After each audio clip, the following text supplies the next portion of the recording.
Bonjour et bienvenue dans cette petite histoire d'amour et d'apprentissage. C'est compliqué est une romance provençale créée spécialement pour les apprenants de français qui souhaitent découvrir la langue à travers les émotions, les traditions et les petites nuances qui rendent le français si poétique. Apprendre une langue, c'est bien plus que maîtriser la grammaire.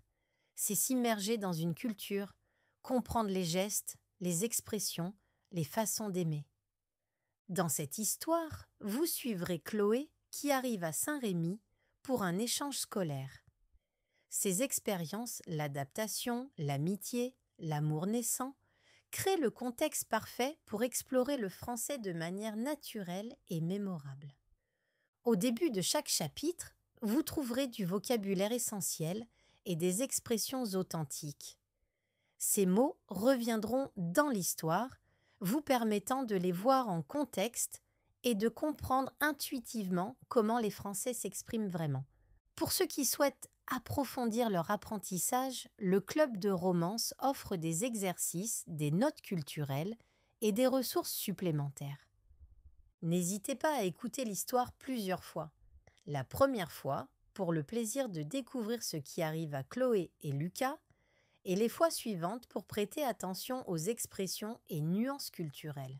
Alors, installez-vous confortablement, imaginez-vous dans les rues pavées de Saint-Rémy et plongez dans cette aventure où l'amour et l'apprentissage s'entremêlent. Bonne écoute et bon apprentissage. Chapitre 1. L'arrivée. Chloé regarde par la fenêtre du train. Le paysage est beau, mais très différent de la Californie. Des champs d'oliviers, des petites collines et un ciel bleu clair. Le soleil brille, mais l'air est froid. C'est janvier en Provence. Prochain arrêt Saint-Rémy, annonce une voix dans le haut-parleur. Chloé prend son téléphone et regarde une dernière fois la photo de sa famille en Californie. Ils dorment encore. Elle soupire et range son téléphone. Le train ralentit. Chloé est nerveuse. Très nerveuse. 6 mois en France, 6 mois dans une petite ville qu'elle ne connaît pas, avec des personnes qu'elle n'a jamais rencontrées. Pourquoi a-t-elle choisi cet échange scolaire? En ce moment, elle ne se souvient plus. Le train s'arrête complètement. Chloé prend sa valise et descend sur le quai. La gare est minuscule. Chloé? Chloé Bennett. Une femme souriante s'approche d'elle. Elle a environ 40 ans et porte un manteau rouge. « Oui, c'est moi », répond Chloé avec un accent américain très prononcé.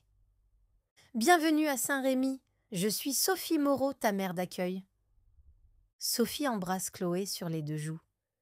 Chloé est surprise par ce geste, mais elle essaie de sourire. « Merci de m'accueillir », dit-elle lentement en utilisant une phrase qu'elle a pratiquée dans l'avion. « Tu parles bien français ?» dit Sophie avec enthousiasme. « Allez, viens. Marc, mon mari, nous attend dans la voiture. » Elles sortent de la petite gare. Dehors, un homme attend dans une petite voiture bleue. Il sort et prend la valise de Chloé. « Bonjour Chloé, bienvenue en Provence, » dit-il avec un grand sourire. « Bonjour monsieur, » répond Chloé, intimidée. Dans la voiture, Chloé observe la ville par la fenêtre. Saint-Rémy est très petit, des maisons en pierre, des petites rues, quelques cafés avec des personnes qui boivent malgré le froid. Tout est si calme, si différent de Los Angeles. Voilà la place principale, explique Sophie en montrant une petite place avec une fontaine. Et là, c'est ton lycée. Le lycée est un bâtiment ancien en pierre. Il semble petit et austère, très différent de son grand lycée moderne en Californie. Elle tente de respirer calmement, mais cette boule dans son estomac refuse de disparaître. « Tu commences les cours demain ?» continue Sophie. « Thomas, notre fils, est dans la même classe que toi, il t'aidera. » Chloé hoche la tête, mais elle ne se sent pas rassurée. Demain, elle sera la nouvelle, l'américaine, l'étrangère qui ne parle pas bien français. Après quelques minutes, la voiture s'arrête devant une jolie maison en pierre avec des volets bleus. « Nous sommes arrivés !» annonce Marc. « Bienvenue chez nous, Chloé !» La maison est charmante mais petite, rien à voir avec sa grande maison moderne en Californie. À l'intérieur, un garçon d'environ 17 ans attend dans le salon. Il a les cheveux bruns et un sourire timide. « Voici Thomas, notre fils », présente Sophie. « Thomas, voici Chloé. »« Salut », dit Thomas. « Bienvenue à Saint-Rémy. »« Merci », répond Chloé, cherchant ses mots. « Je suis contente d'être ici. » C'est un mensonge. En réalité, Chloé n'est pas contente. Elle est terrifiée. Que fait-elle ici, dans cette petite ville avec ses inconnus? Elle pense à ses amis, en Californie, à sa chambre, à sa vie normale. Une vague de nostalgie la submerge.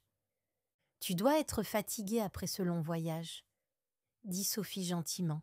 « Thomas va te montrer ta chambre. Tu peux te reposer avant le dîner. » Thomas prend la valise de Chloé et monte l'escalier. Chloé le suit jusqu'à une petite chambre sous les toits. « C'est ta chambre, » dit-il. « La salle de bain est juste à côté. »« Merci, » dit Chloé, observant la petite chambre avec un lit simple, un bureau et une armoire. « Si tu as besoin de quelque chose ?»« Non, ça va. Je vais me reposer. » Thomas hoche la tête et sort, fermant la porte. Enfin seule, Chloé s'assoit sur le lit et soupire profondément. Elle regarde par la petite fenêtre. Elle voit des toits en tuiles orange, des cheminées et au loin des collines. C'est beau, mais tellement étranger. Elle prend son téléphone et envoie un message à sa meilleure amie, Jessica. « Je suis arrivée. Saint-Rémy est minuscule.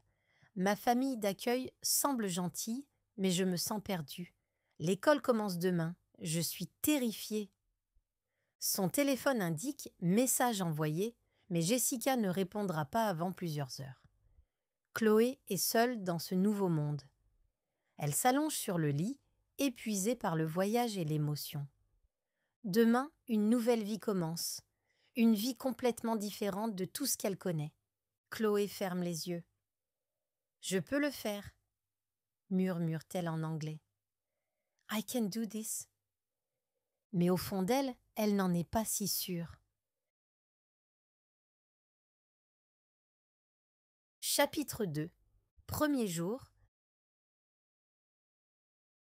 Le réveil sonne. 7 heures. Chloé ouvre les yeux et pendant un moment, elle ne reconnaît pas la chambre. Puis elle se souvient. Elle est en France, à Saint-Rémy, dans sa famille d'accueil. Elle se lève lentement et regarde par la fenêtre. Le ciel est gris, il fait froid. Elle prend son téléphone et voit un message de Jessica. « Courage! Tu vas adorer la France! Envoie-moi des photos de tous les beaux garçons français! » Chloé sourit. Jessica est toujours optimiste. Quelqu'un frappe à la porte. « Chloé, tu es réveillée ?» C'est Sophie. « Le petit déjeuner est prêt. »« Oui, merci, j'arrive dans 5 minutes. » répond Chloé. Elle s'habille rapidement. Que porter pour son premier jour au lycée français? Elle opte pour un jean, un pull bleu et ses baskets préférées. Simple mais correct.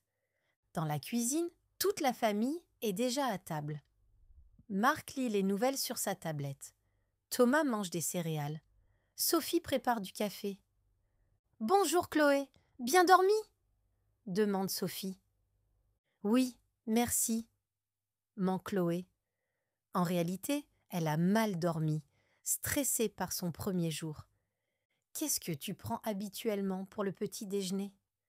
demande Sophie. « Du toast ou des céréales ?»« Nous avons les deux, » sourit Sophie. « Et aussi des croissants. C'est ton premier jour, c'est spécial. » Chloé prend un croissant et un verre de jus d'orange. Le croissant est délicieux, mais elle a l'estomac noué par l'anxiété. « Thomas va te montrer le lycée, » explique Marc. « Vous êtes dans la même classe pour la plupart des cours? Thomas lève les yeux de son bol de céréales et sourit à Chloé. Pas d'inquiétude, le lycée est petit. Tu vas vite t'habituer. 30 minutes plus tard, Chloé et Thomas marchent vers le lycée. Les rues de Saint-Rémy sont calmes. Quelques personnes boivent un café aux terrasses, malgré le froid. Des magasins ouvrent lentement. Voilà le lycée Alphonse Daudet, annonce Thomas en montrant le bâtiment en pierre que Chloé a vu hier. Devant le lycée, des groupes d'adolescents discutent. Ils regardent Chloé avec curiosité. C'est l'américaine. Elle vient de Californie, je crois. Elle est jolie. Chloé entend ces commentaires et rougit. Elle suit Thomas à l'intérieur du bâtiment. Le lycée est vieux, mais bien entretenu. Les couloirs sont étroits, avec des casiers bleus alignés contre les murs. « Voici ton casier », indique Thomas. « Le code est un 234. Tu peux le changer après. » Thomas guide Chloé jusqu'à leur salle de classe. Sur le chemin, il salue plusieurs amis. « Voici Chloé, » dit-il. « Elle vient de Californie. »« Salut !»« Bienvenue. »« Tu parles français ?»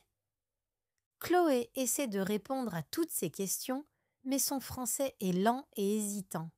« Oui, je parle un peu français. Je apprends. » La salle de classe est simple. Des tables, des chaises, un tableau. Environ 25 élèves s'installent. Thomas montre une place à Chloé, à côté de lui. Le professeur entre. C'est un homme d'une 50aine d'années, avec des lunettes et une barbe grise. « Bonjour à tous, je vois que nous avons une nouvelle élève. Bienvenue. » Il se tourne vers Chloé. « Je suis Monsieur Dubois, professeur de français. Pouvez-vous vous présenter à la classe ?» Chloé se lève, les jambes tremblantes. Tous les yeux sont fixés sur elle. « Je m'appelle Chloé Bennett. Je viens de Los Angeles, en Californie. J'ai 17 ans. Je suis heureuse d'être ici. » Sa voix tremble un peu. Son accent est fort, mais tout le monde comprend. « Excellent. Bienvenue à Saint-Rémy, mademoiselle Bennett, » dit Monsieur Dubois. « J'espère que vous allez aimer notre petite ville et notre lycée. » Chloé se rassoit, soulagée que cette présentation soit terminée. Le cours commence. Monsieur Dubois parle de littérature française. Chloé essaie de suivre, mais c'est difficile. Il parle vite et elle ne comprend pas tous les mots. Thomas l'aide discrètement, lui montrant la bonne page dans le livre, lui expliquant certains mots. Après le cours de français, c'est le cours de mathématiques, puis d'histoire. Chloé est fatiguée de concentrer tant d'efforts pour comprendre. À 11 heures, c'est la récréation. Les élèves sortent dans la cour. Thomas présente Chloé à ses amis. Voici Léa, Zoé et Maxime. « Salut !» disent-ils avec enthousiasme. « Alors, la Californie, c'est comment ?»« C'est grand, » répond Chloé. « Très différent de Saint-Rémy. »« Tu habites près de Hollywood ?» demande Zoé, excitée. « Non, pas vraiment. »« Tu as rencontré des stars ?» ?»« Non. » Les questions continuent, mais Chloé remarque soudain un garçon qui dessine, seul, assis sur un banc. Il a les cheveux noirs, légèrement bouclés, et porte un jean et un sweat gris. Il ne regarde personne, concentré sur son carnet de dessin. « Qui est-ce » demande Chloé à Thomas en indiquant discrètement le garçon. « C'est Lucas. Il est dans notre classe. Il est, comment dire, solitaire. Il dessine tout le temps. Il est très doué, mais il ne parle pas beaucoup. » Chloé observe Lucas. Il semble dans son propre monde, indifférent aux conversations et aux regards. Pour une raison qu'elle ne comprend pas, Chloé est intriguée par ce garçon silencieux. La cloche sonne, c'est l'heure du prochain cours, art plastique. Dans la salle d'art, les élèves s'installent par deux. Thomas s'excuse auprès de Chloé. « Je suis désolée, je travaille toujours avec Maxime pour ce cours, mais… Mademoiselle Bennett, appelle la professeure. Vous pouvez vous installer à côté de Monsieur Dubois. Lucas Dubois. Chloé réalise que la professeure parle du garçon solitaire. Elle prend ses affaires et s'approche de la table où Lucas est déjà assis, dessinant toujours dans son carnet. « Bonjour, dit Chloé doucement. Je peux m'asseoir ici ?» Lucas lève les yeux de son dessin. Ses yeux sont d'un bleu foncé, presque violet. Il regarde Chloé un moment, puis hoche simplement la tête. « Oui, » répond-il brièvement avant de retourner à son dessin. Chloé s'installe à côté de lui, mal à l'aise. La professeure commence à expliquer le projet du jour, dessiner un paysage de mémoire. Chloé aime dessiner. C'est l'une des rares choses où elle se sent confiante, même dans ce nouvel environnement étrange. Elle commence à esquisser les plages de Californie, un paysage qu'elle connaît par cœur. À côté d'elle, Lucas dessine rapidement, avec assurance. Chloé jette un coup d'œil discret à son dessin. C'est un champ de lavande avec des montagnes en arrière-plan. Le dessin est simple, mais puissant. « C'est très beau, » dit Chloé. Lucas la regarde surpris. Il semble ne pas avoir l'habitude des compliments. « Merci, » répond-il simplement. Puis il regarde le dessin de Chloé. « C'est la Californie ?»« Oui, » répond Chloé, surprise qu'il lui parle. « La plage près de chez moi ?» Lucas hoche la tête. « C'est différent d'ici. »« Très différent, » confirme Chloé. Ils retournent à leur dessin, travaillant en silence. Mais Chloé se sent un peu moins seule, un peu moins perdue dans ce monde étrange. À la fin de la journée, Chloé est épuisée. Tant de nouveaux visages, tant de Français à comprendre et à parler. Elle marche avec Thomas vers la maison des Moreau. « Alors, ton premier jour ?» demande Thomas.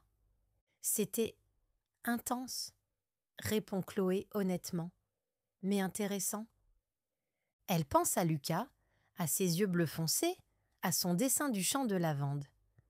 Pour une raison qu'elle ne comprend pas encore, elle a hâte de retourner en cours d'art plastique. « Demain sera plus facile, » assure Thomas avec un sourire. Chloé n'en est pas sûre. Mais pour la première fois depuis son arrivée en France, elle sent une petite étincelle d'intérêt, peut-être même d'excitation, pour sa nouvelle vie à Saint-Rémy.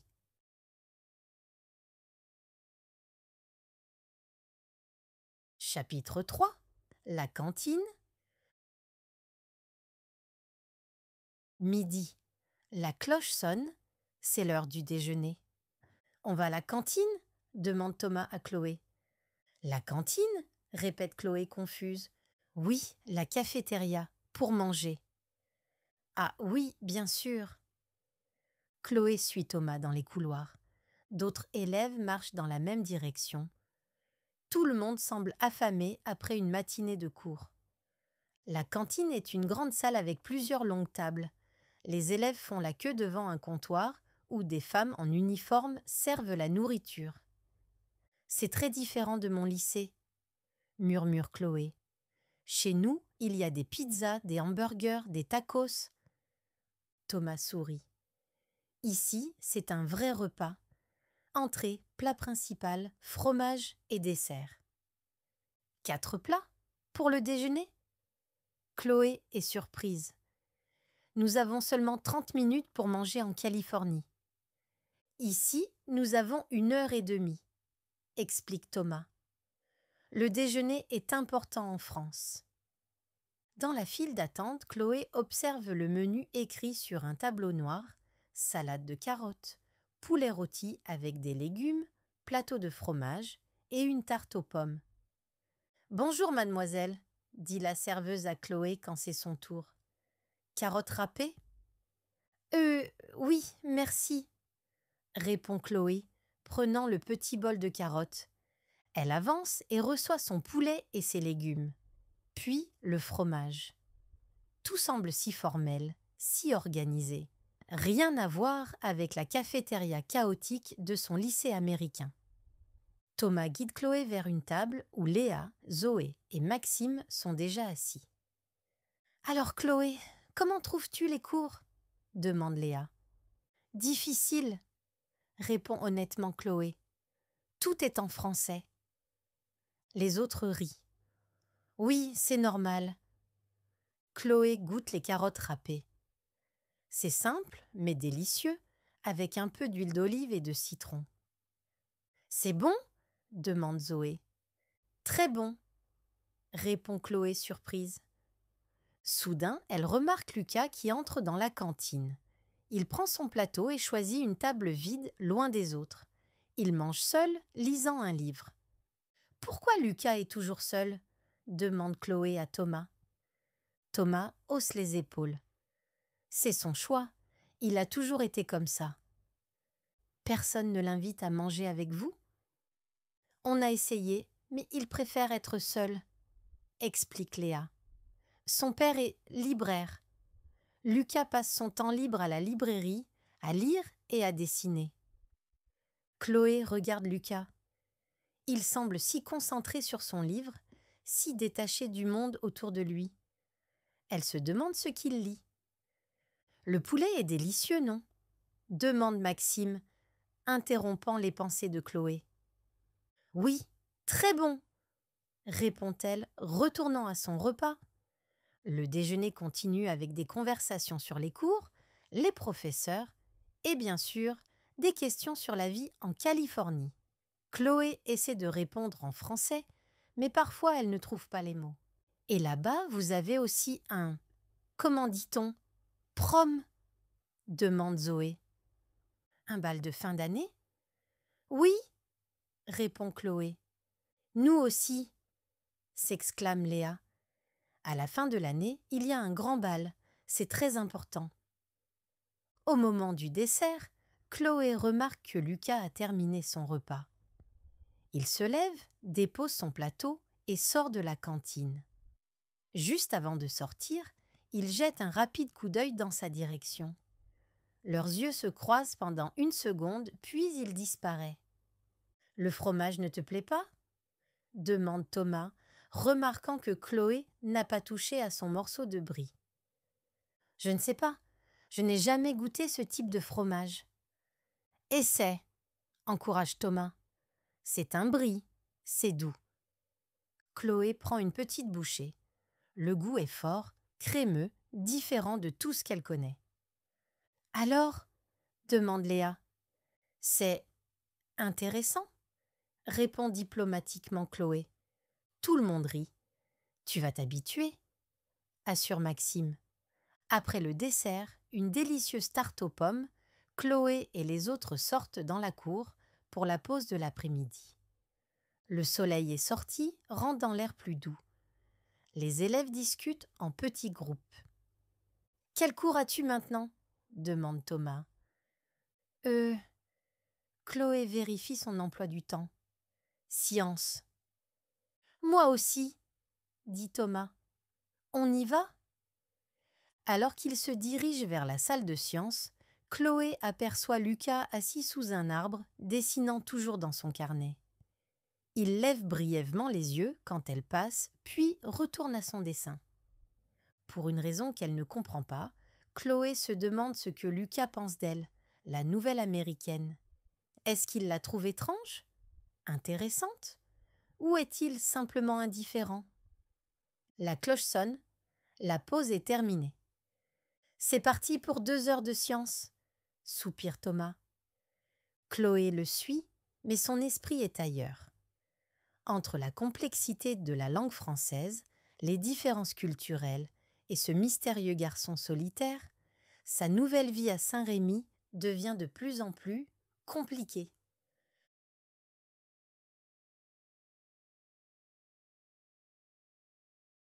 Coucou! J'espère que vous appréciez l'histoire de Chloé jusqu'ici. Elle commence à découvrir ces petites expressions françaises qui donnent tant de couleurs à la langue. Dans le club de romance, on explore ensemble le contexte culturel, parfait si vous voulez comprendre ces nuances comme elle. Bon, revenons à notre histoire. Chapitre 4. Le projet d'art. Jeudi après-midi, cours d'art plastique. Chloé aime ce cours, elle comprend les images mieux que les mots. Madame Laurent, la professeure d'art, entre dans la salle avec un grand sourire.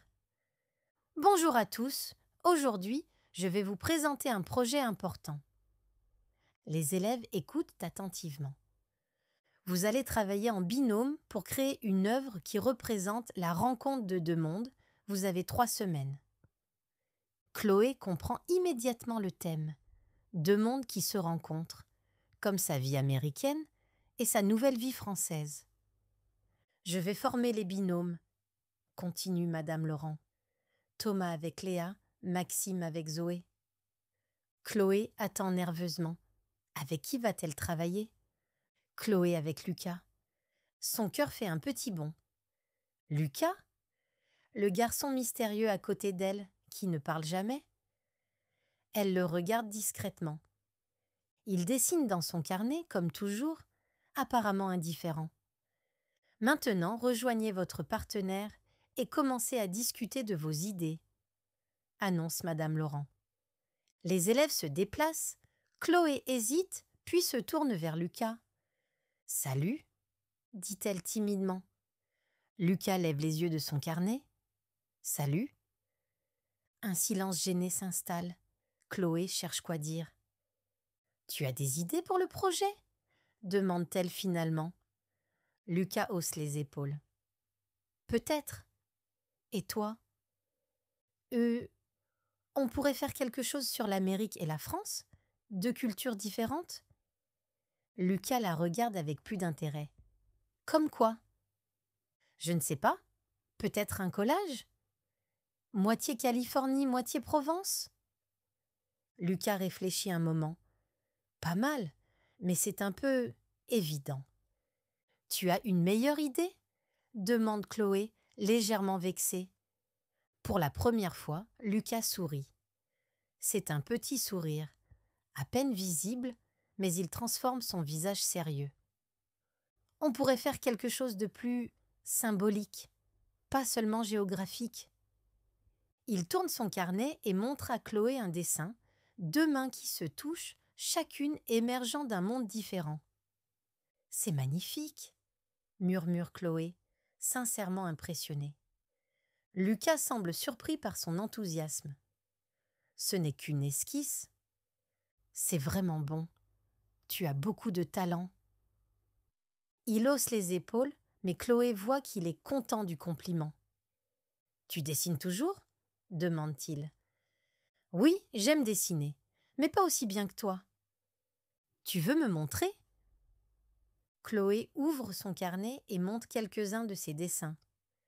La plage de Californie, sa maison à Los Angeles, un portrait de sa meilleure amie.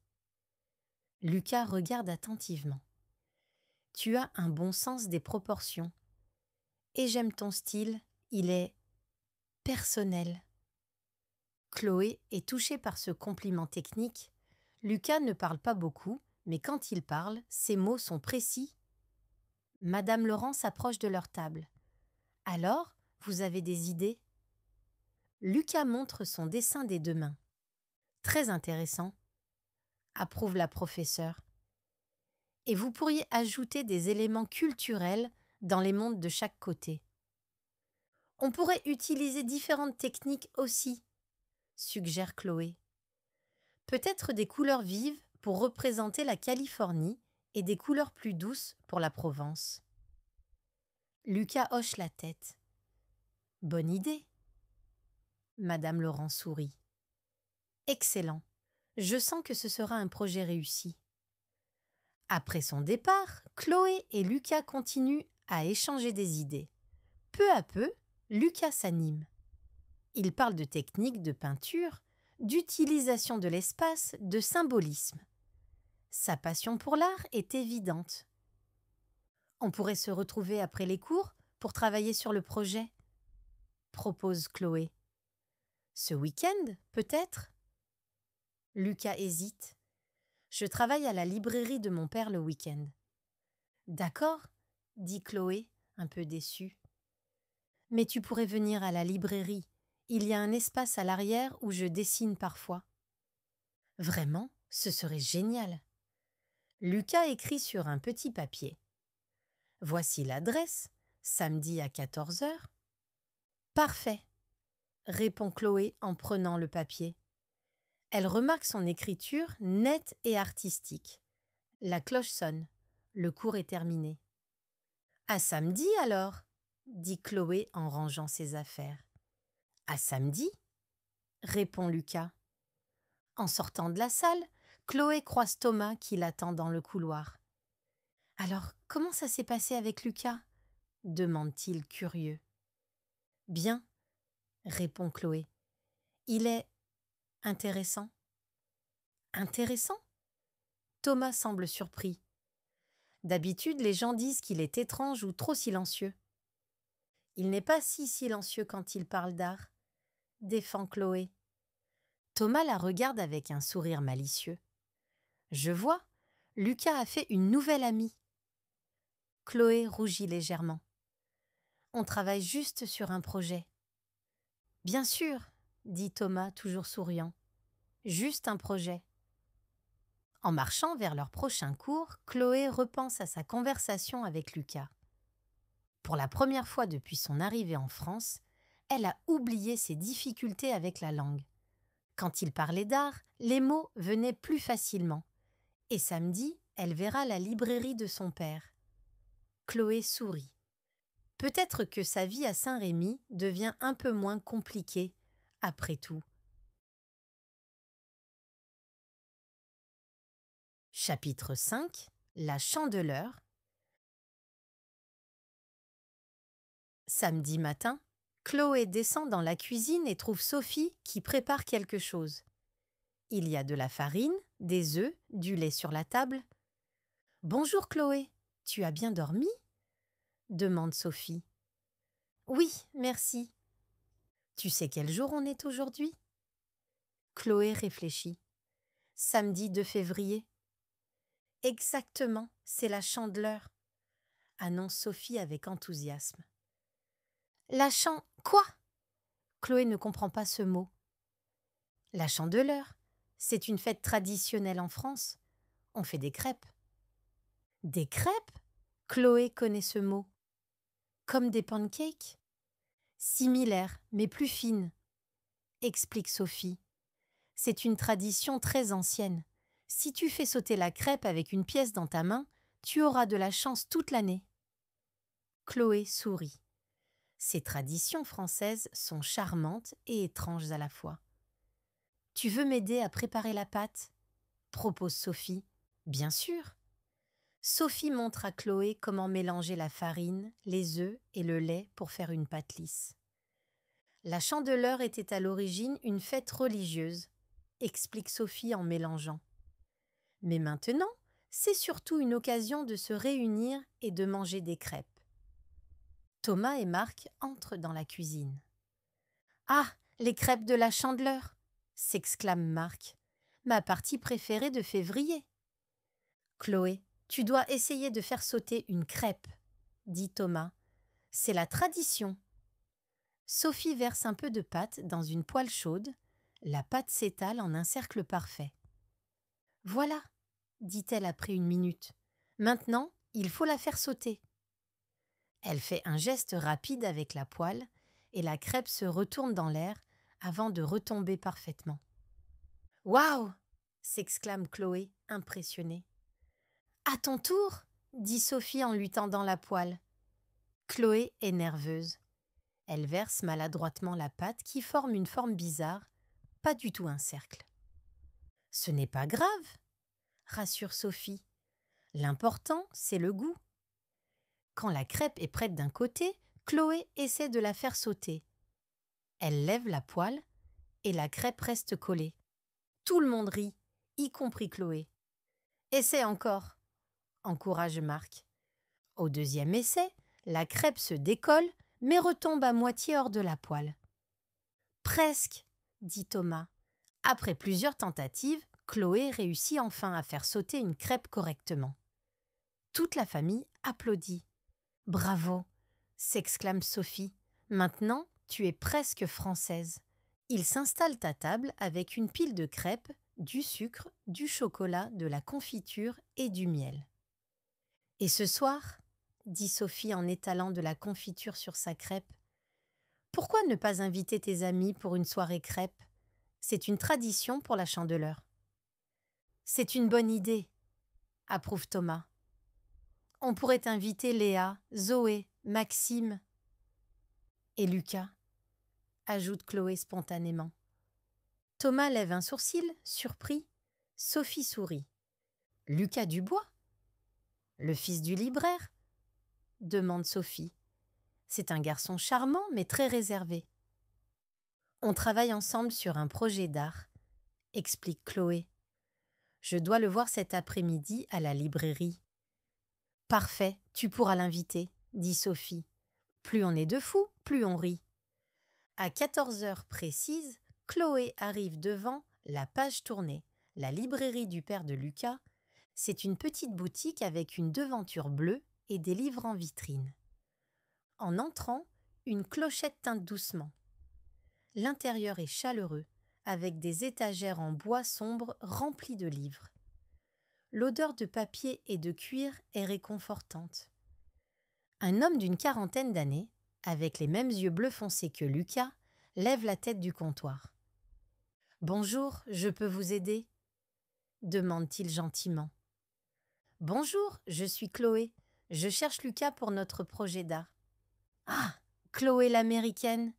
dit-il avec un sourire. « Lucas m'a parlé de votre projet. Je suis monsieur Dubois, son père.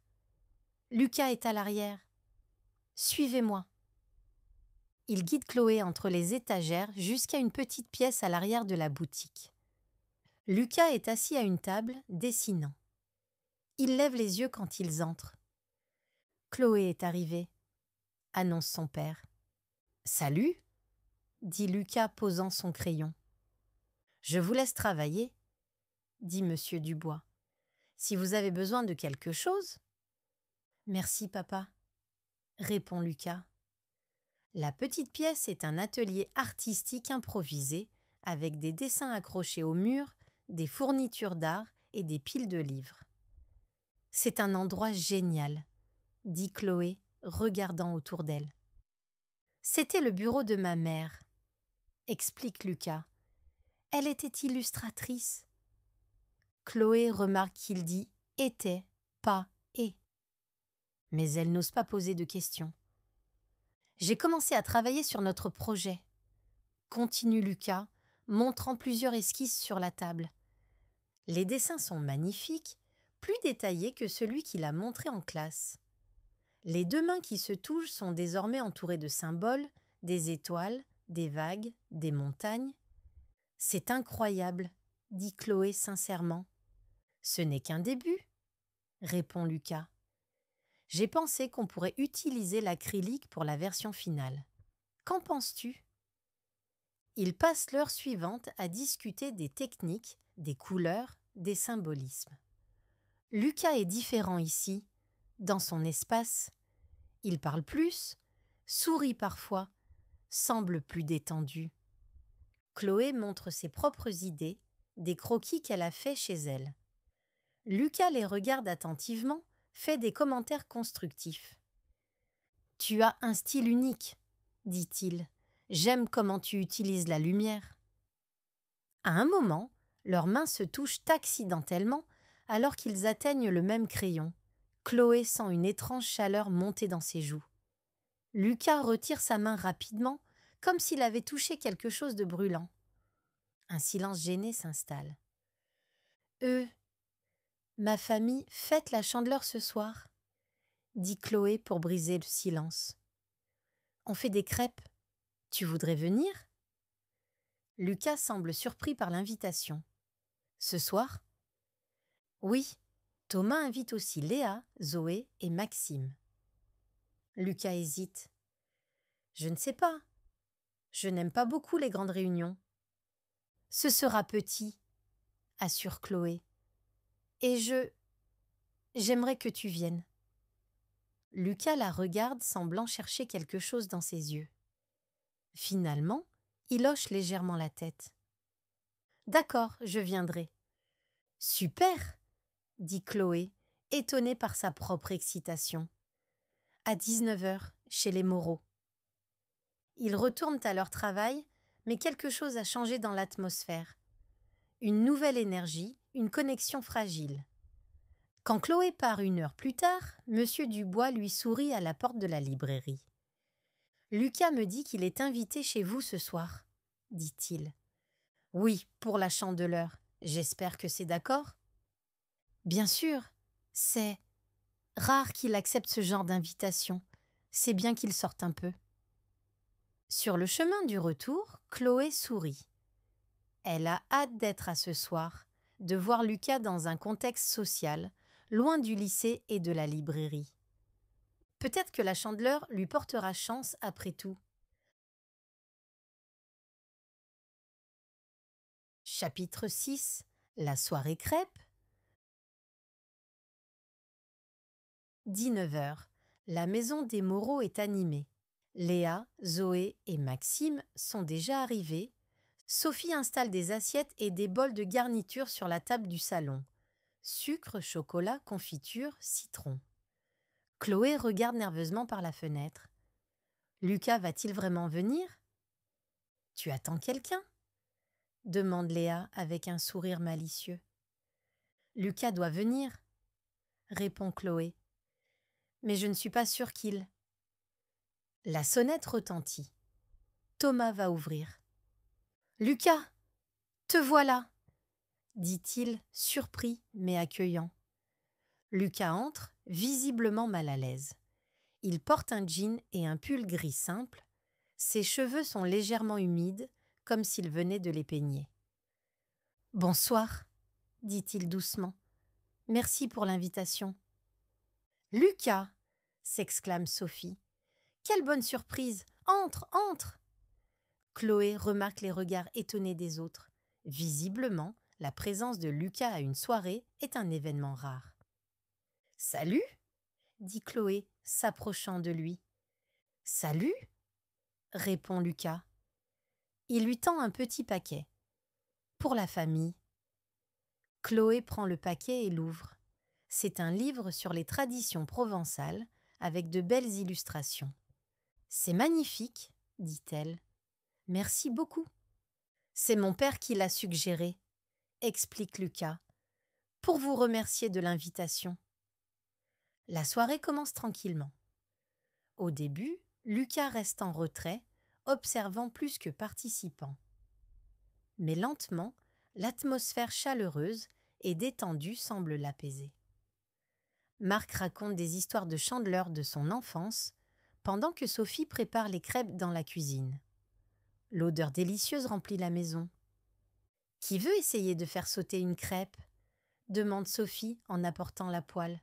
« Moi !» répond Zoé, enthousiaste. Un par un, ils essaient.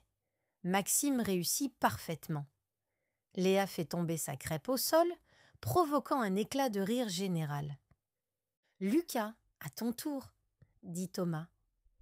Lucas hésite puis se lève. Sophie lui donne la poêle avec une crêpe dorée. « N'oublie pas de tenir une pièce dans ta main gauche pour avoir de la chance, » rappelle-t-elle.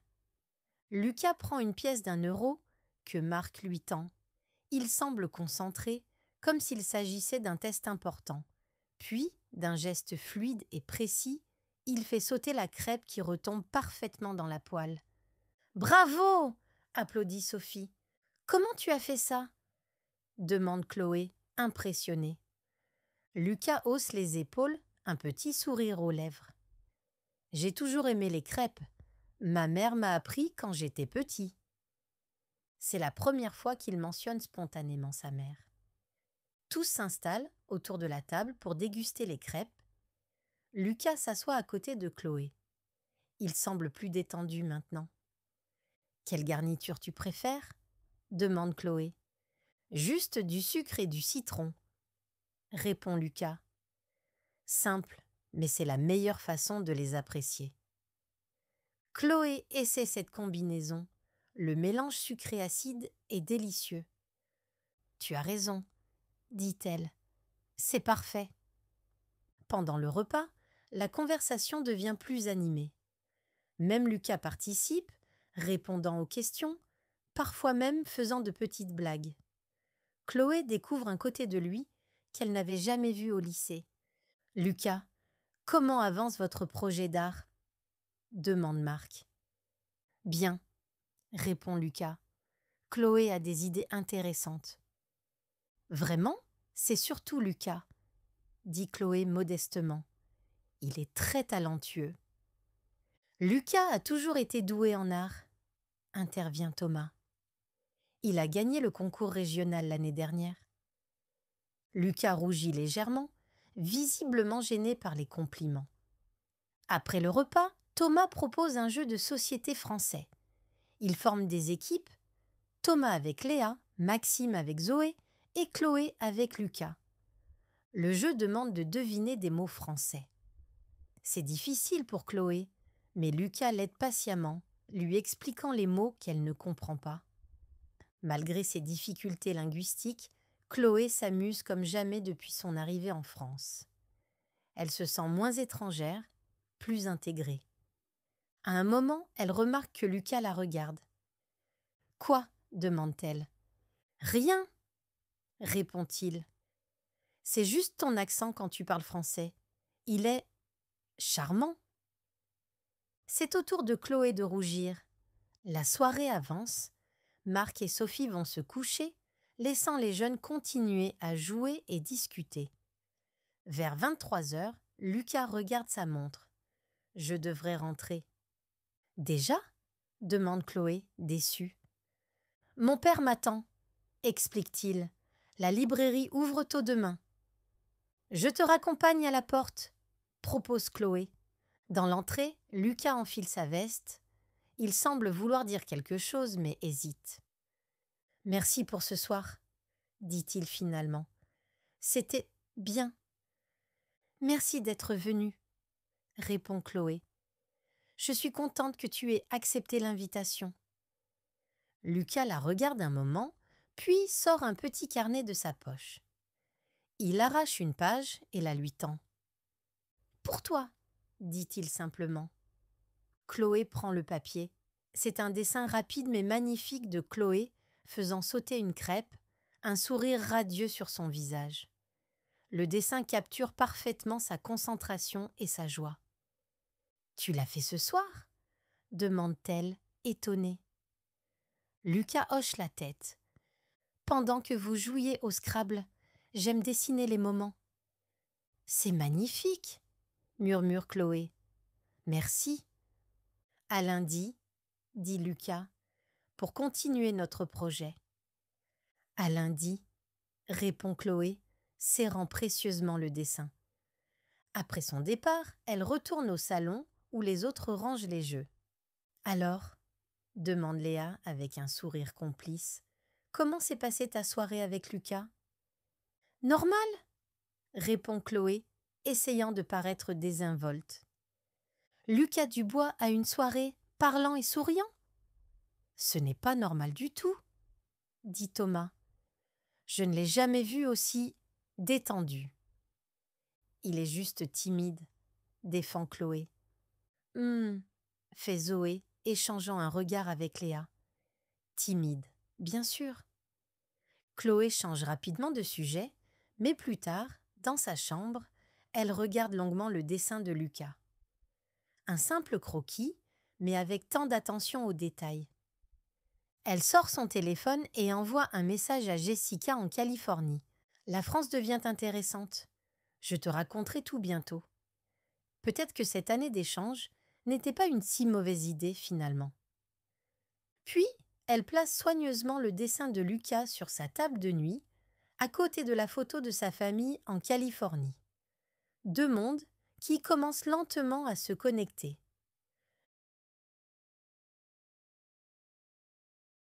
Chapitre 7 – Des secrets et des amis.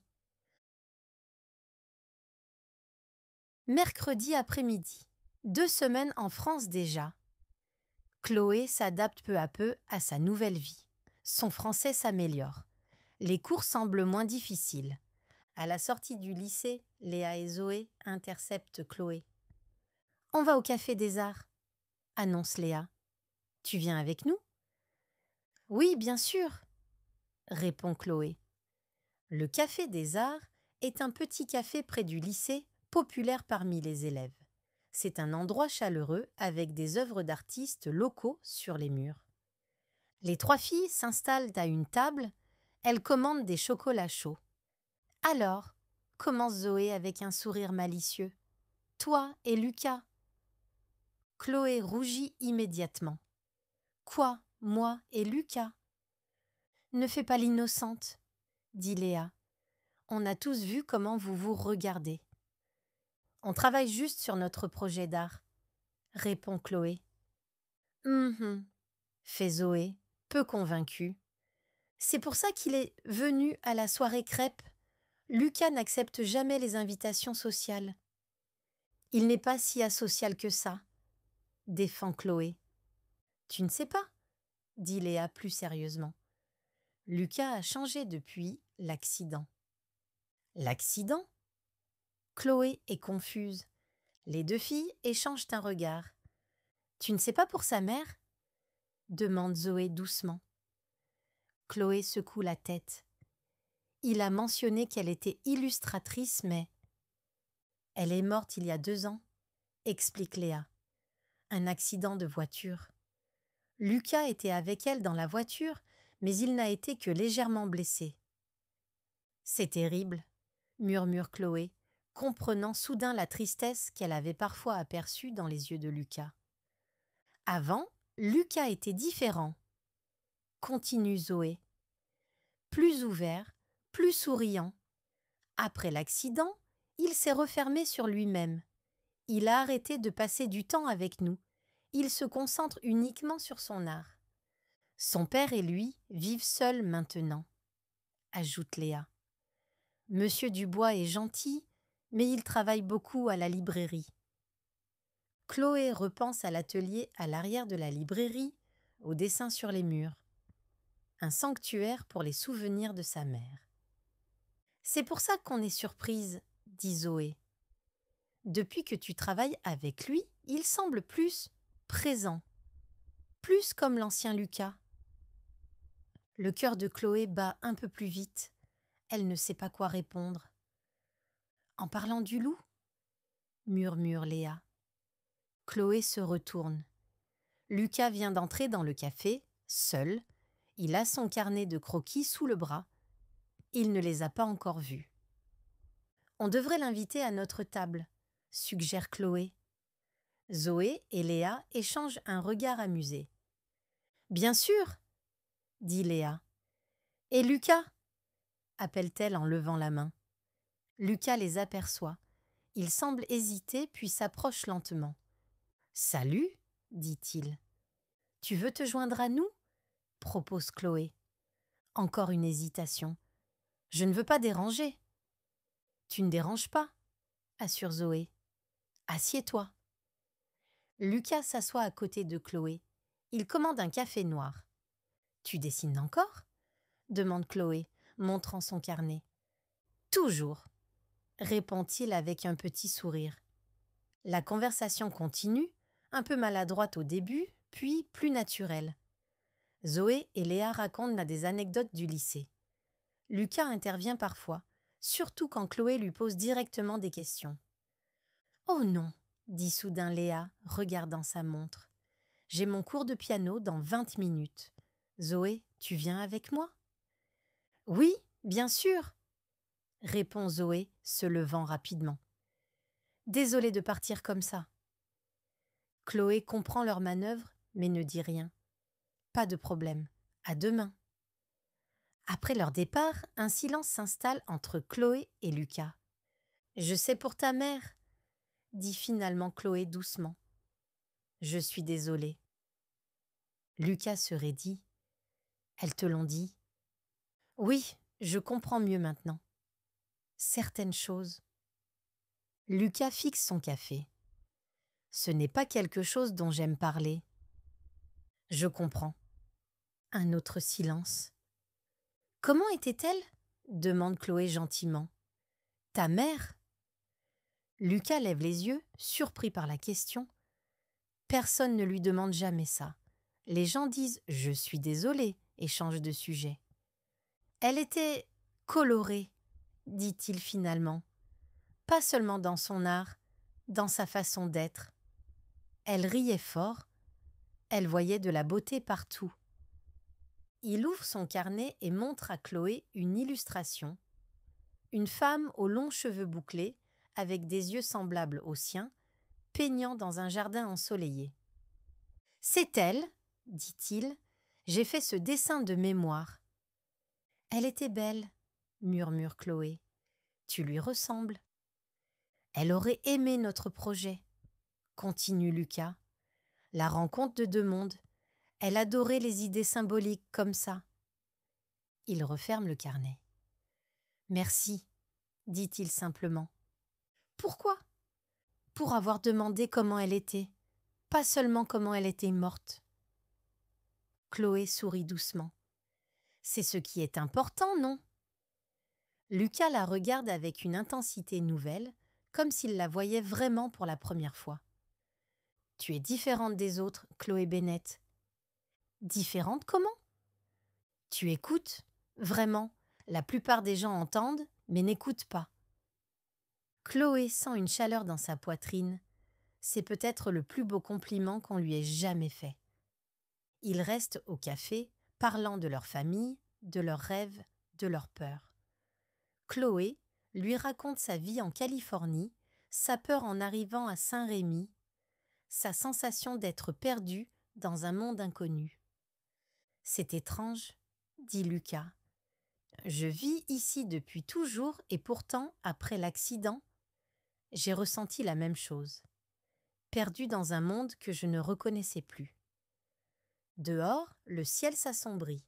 Il est tard. « Je devrais rentrer, » dit Chloé. « Sophie va s'inquiéter. »« Je te raccompagne, » propose Lucas. Ils marchent côte à côte dans les rues de Saint-Rémy.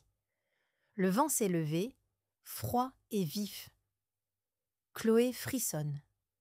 Sans un mot, Lucas enlève son écharpe et la place autour du cou de Chloé. Un geste simple, mais intime. Leurs doigts se frôlent. « Merci, » murmure Chloé. Devant la maison des Moreau, ils s'arrêtent. « À demain, » dit Lucas.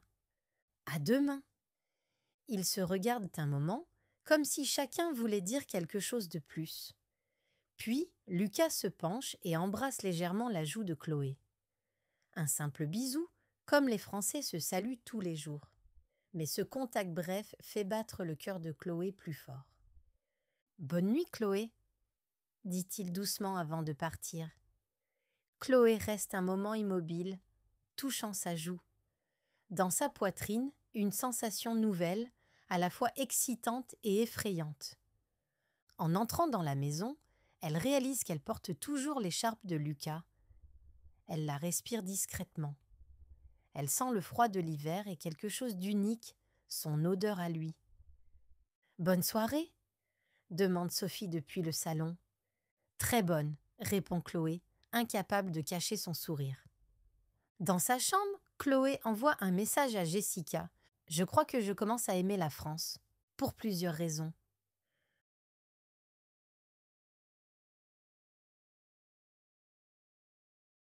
Petite pause. Vous sentez cette tension romantique qui monte ? Les relations en France ont leur propre code, n'est-ce pas ? Si vous êtes curieux de mieux comprendre ces subtilités culturelles que Chloé découvre, le club de romance offre des insights plus approfondis sur chaque aspect de l'histoire. Et surtout, vous y trouverez des exercices pour solidifier ce que vous apprenez et mieux vous exprimer en français. Parce qu'on ne veut pas juste écouter passivement, on veut vraiment maîtriser la langue. Maintenant, reprenons l'histoire. Chapitre 8. Le carnaval. Attention tout le monde. Madame Laurent frappe dans ses mains pour obtenir l'attention de la classe. Comme vous le savez, le carnaval de Saint-Rémy est ce week-end. Notre lycée participe au défilé avec un char. Un murmure d'excitation parcourt la classe. Chloé regarde Lucas, assis à côté d'elle. Le carnaval ? Chuchote-t-elle. C'est une fête traditionnelle avant le printemps, explique-t-il. On se déguise, il y a un défilé, de la musique. Chaque classe est responsable d'un élément, continue Madame Laurent. Notre classe va créer des masques pour le défilé. Vous allez travailler en binôme. Sans surprise, Chloé se retrouve avec Lucas. Elle n'est pas mécontente. Voici des exemples de masques traditionnels, explique la professeure en montrant des photos. Mais vous pouvez être créatif. Lucas examine les images. On pourrait faire quelque chose qui combine nos deux cultures, suggère-t-il, comme notre projet. Bonne idée, approuve Chloé. Peut-être un masque moitié européen, moitié amérindien ? Lucas acquiesce, déjà en train d'esquisser. Chloé le regarde dessiner, admirant ses doigts agiles et précis. Une semaine a passé depuis leur conversation au café. Chaque jour, leur connexion se renforce. À l'école, ils mangent ensemble. Après les cours, ils travaillent sur leur projet d'art dans l'atelier derrière la librairie. Chloé a rendu l'écharpe de Lucas, mais parfois, quand il fait froid, il la lui prête à nouveau. Un petit rituel entre eux. Samedi matin, Chloé se réveille tôt, excitée. C'est le jour du carnaval. La veille, toute la classe a travaillé pour finaliser le char du lycée, une grande structure colorée décorée de masques et de rubans. Chloé et Lucas ont créé un magnifique masque double face. D'un côté, un soleil doré californien. De l'autre, un visage bleu et violet évoquant la Provence nocturne. Thomas frappe à sa porte. « Tu es prête ? On part dans 30 minutes. » « Presque, » répond Chloé en sautant du lit. Elle s'habille rapidement, un jean, un pull rouge et une veste légère. Dehors, le temps est doux, annonçant le printemps proche. « C'est un jour important, » explique Sophie pendant le petit déjeuner. Le carnaval marque la fin de l'hiver. Toute la ville participe. Comme on dit chez nous, la vie est trop courte pour ne pas s'amuser. Lucas sera là ? Demande Marc avec un sourire entendu. Chloé rougit. La famille Moreau a remarqué sa proximité avec Lucas.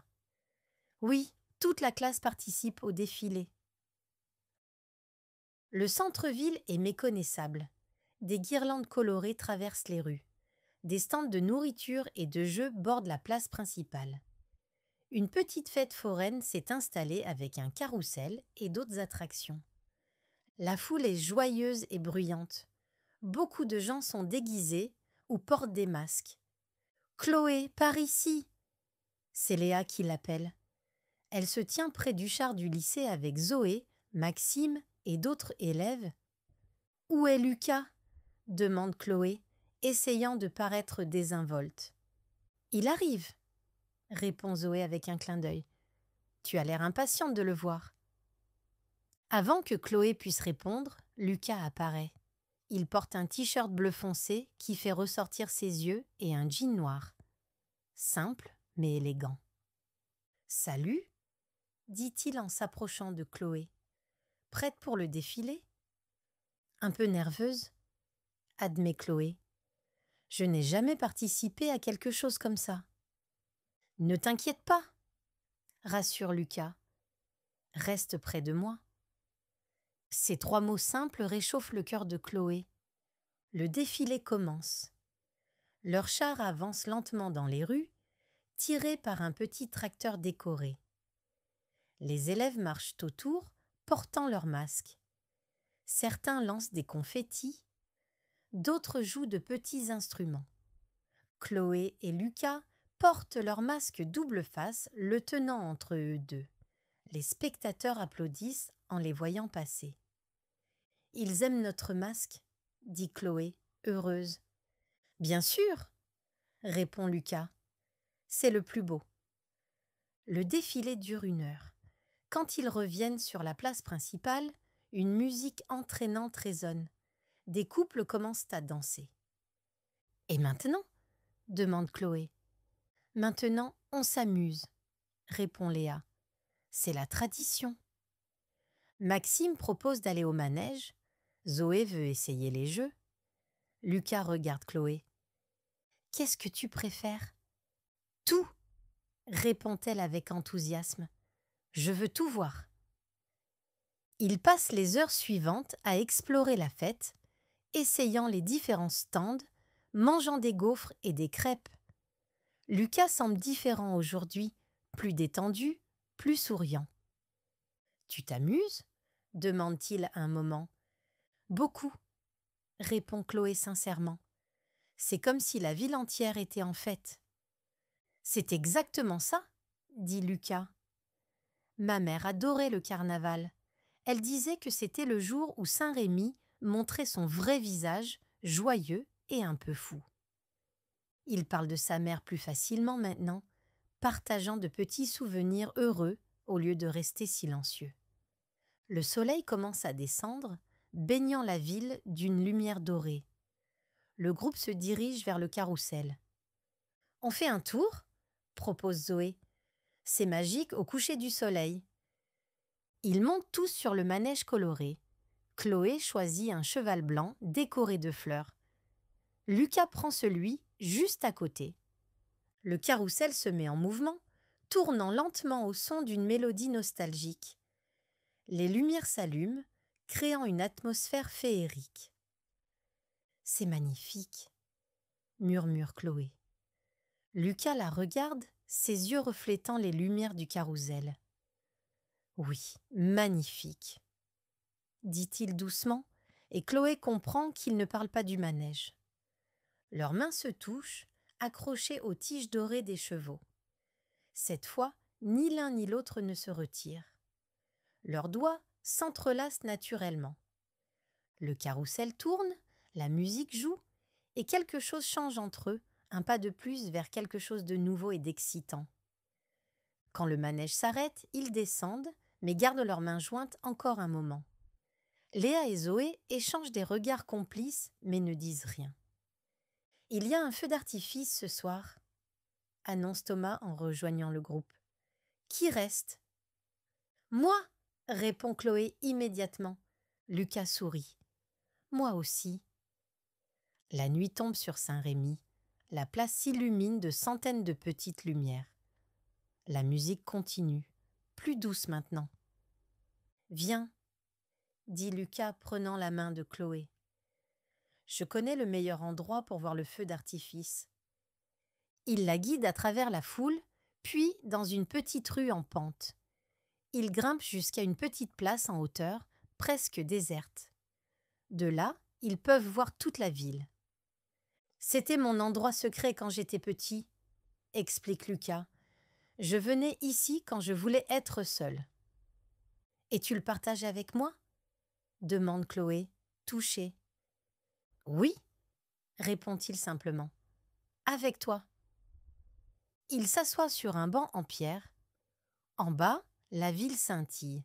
Ils attendent en silence, mais ce n'est pas un silence inconfortable. C'est un silence plein de possibilités. Le premier feu d'artifice éclate dans le ciel, illuminant leur visage d'une lueur rouge. D'autres suivent, or, vert, bleu, violet. « Chloé !» dit Lucas doucement. Elle tourne la tête vers lui. Dans la lumière intermittente des explosions, son visage semble différent, plus ouvert, plus vulnérable. « Oui, je suis content que tu sois venu à Saint-Rémy. » Simple, direct, sincère, typiquement Lucas. « Moi aussi, » répond Chloé, son cœur battant fort. Un moment de silence, seulement ponctué par les explosions colorées dans le ciel. « Je peux !» commence Lucas, hésitant. « Je peux t'embrasser ?» Le cœur de Chloé bat si fort qu'elle est sûre qu'il peut l'entendre. Elle hoche la tête, incapable de parler. Lentement, doucement, Lucas se penche vers elle. Leurs lèvres se touchent, un contact bref, léger comme une plume. un premier baiser timide et parfait. Quand ils se séparent, Chloé sourit. Lucas sourit aussi, un vrai sourire qui atteint ses yeux. Au-dessus d'eux, le ciel explose de couleurs. Mais pour Chloé, les vrais feux d'artifice sont à l'intérieur de sa poitrine, là où son cœur danse au rythme d'une nouvelle émotion. Saint-Rémy n'est plus un endroit étranger et intimidant. C'est devenu un lieu de possibilités, de connexion, de découverte. Et Lucas n'est plus le garçon mystérieux et solitaire du premier jour. Il est devenu quelque chose de plus, quelque chose qui n'a pas encore de nom, mais qui fait battre son cœur plus vite. La magie du carnaval, pense Chloé, ou peut-être juste la magie de deux personnes qui se trouvent malgré les différences, malgré les barrières, malgré les océans qui les séparaient.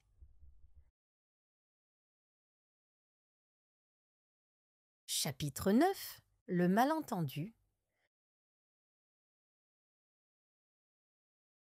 Lundi matin, Chloé arrive au lycée avec un sourire qu'elle ne peut pas cacher. Le week-end a été magique. Le carnaval, le feu d'artifice, le baiser avec Lucas. Elle cherche Lucas dans la cour, mais ne le voit pas. Thomas marche à côté d'elle. « Tu as l'air heureuse, » remarque-t-il. « C'est une belle journée, » répond Chloé évasivement. La première cloche sonne. Chloé entre dans la salle de français. Lucas est déjà assis, parlant avec une fille que Chloé ne connaît pas bien. Claire, une élève discrète aux longs cheveux bruns. Lucas sourit à Claire. Un sourire chaleureux que Chloé reconnaît. Claire lui montre quelque chose dans un livre. Ils semblent proches, absorbés dans leur conversation. Chloé s'arrête, surprise. Un sentiment étrange monte en elle. De la jalousie ? Non, c'est ridicule.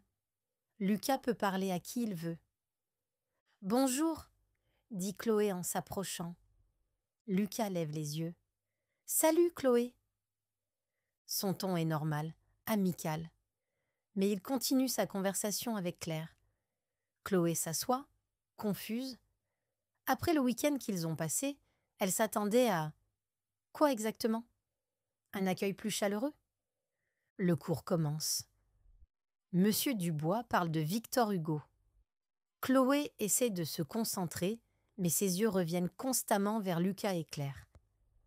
À la fin du cours, Lucas se lève rapidement. « À plus tard », dit-il à Chloé avant de sortir avec Claire. « À plus tard ? C'est tout ?» murmure Chloé pour elle-même. Pendant la récréation, Chloé voit Lucas et Claire assis sur un banc, toujours en grande conversation. Il lui montre son carnet de dessin, celui qu'il ne partage qu'avec des personnes spéciales. Léa s'approche de Chloé. « Tout va bien ? Tu as l'air préoccupée. »« Qui est Claire ?» demande Chloé, essayant de paraître désinvolte. Léa suit son regard. « Claire Moreau ? Elle est dans notre classe depuis le primaire. Pourquoi ? » Elle et Lucas semblent proches. Léa hausse les épaules. Ils se connaissent depuis longtemps. Leur mère était amie. Était ? La mère de Claire est partie vivre à Paris après son divorce. Claire est restée ici avec son père. Chloé observe Lucas qui rit à quelque chose que Claire a dit. Elle ne l'a jamais vu rire comme ça avec les autres. « Ils ont une histoire ensemble ?» demande Chloé, les mots difficiles à prononcer. « Lucas et Claire ?» Léa semble réfléchir. « Je ne sais pas. Peut-être. Ils ont toujours été proches. Mais pourquoi tu demandes ? Je croyais que toi et Lucas… » « Non, non !» coupe Chloé rapidement.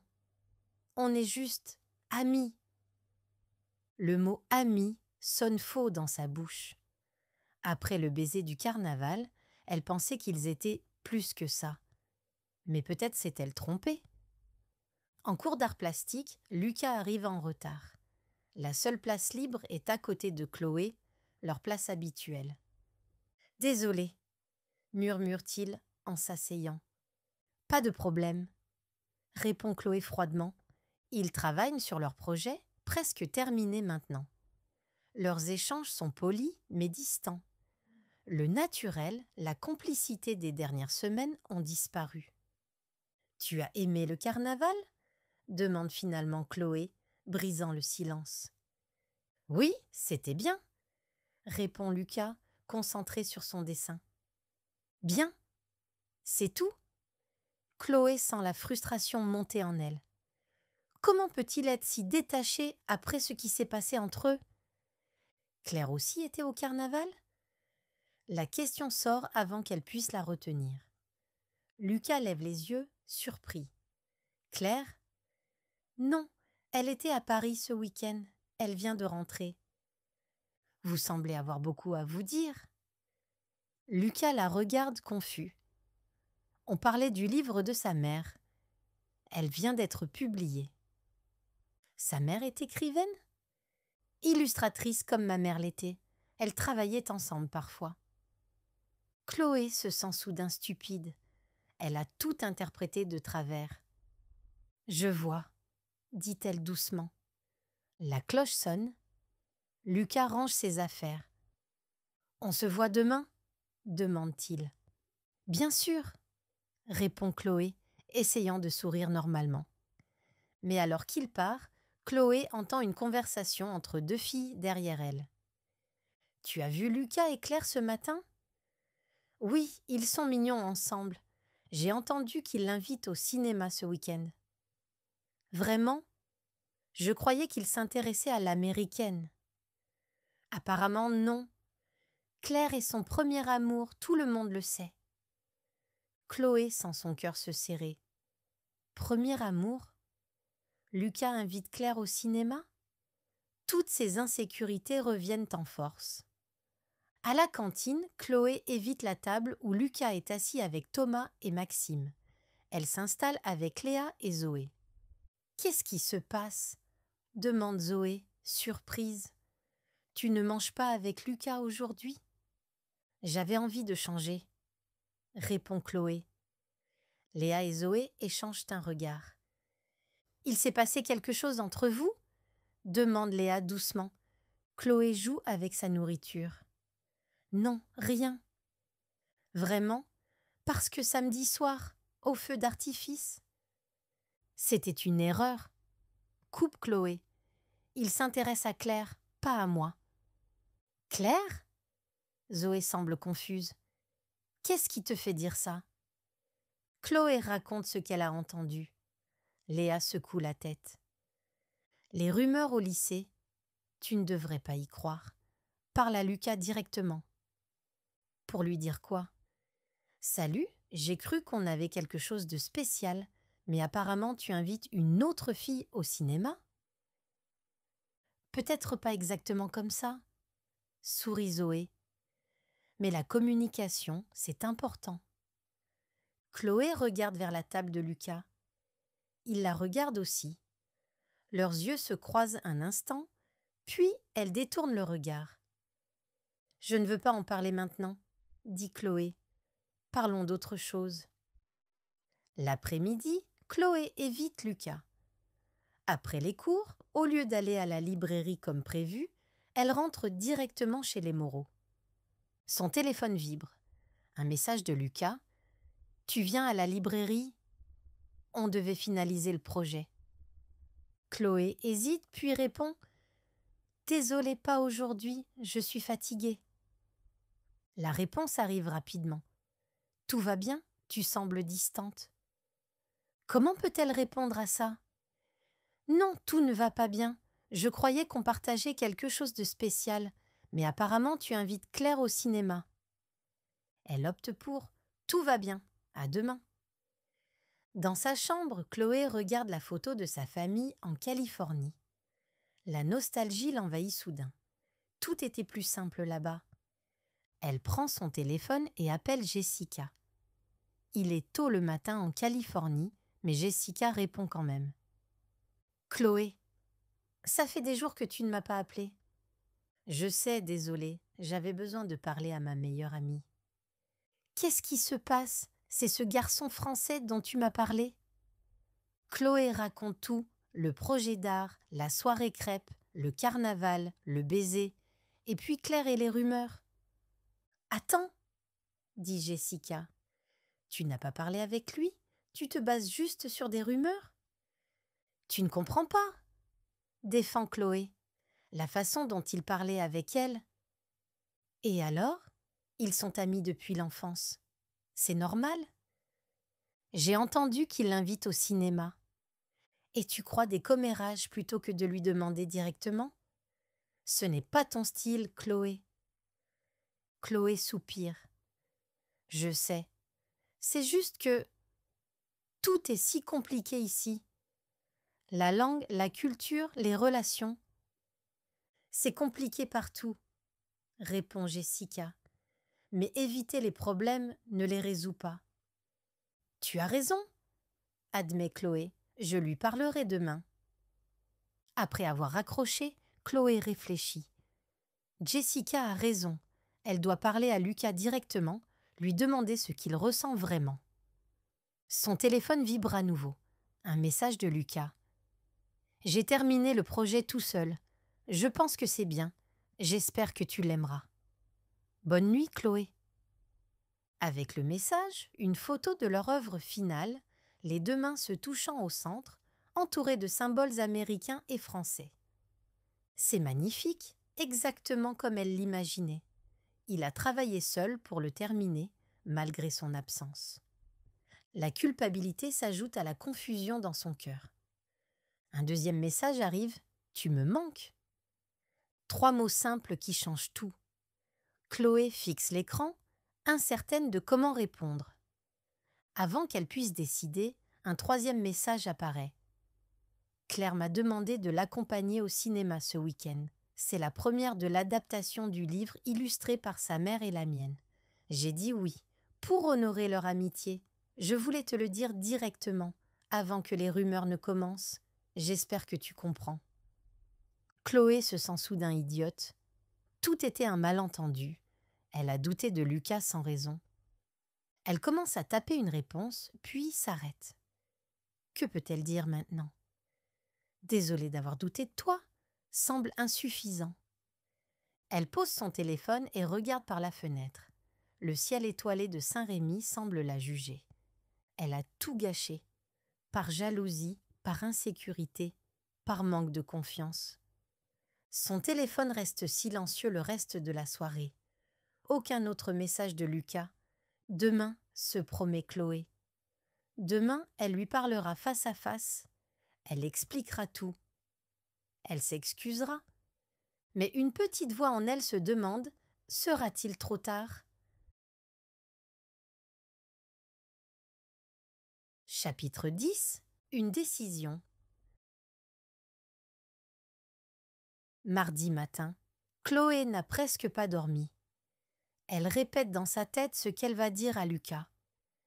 Dans la cuisine, Sophie remarque ses cernes. « Tu as mal dormi ?»« Un peu, » admet Chloé. « Problème au lycée ?» demande Sophie gentiment.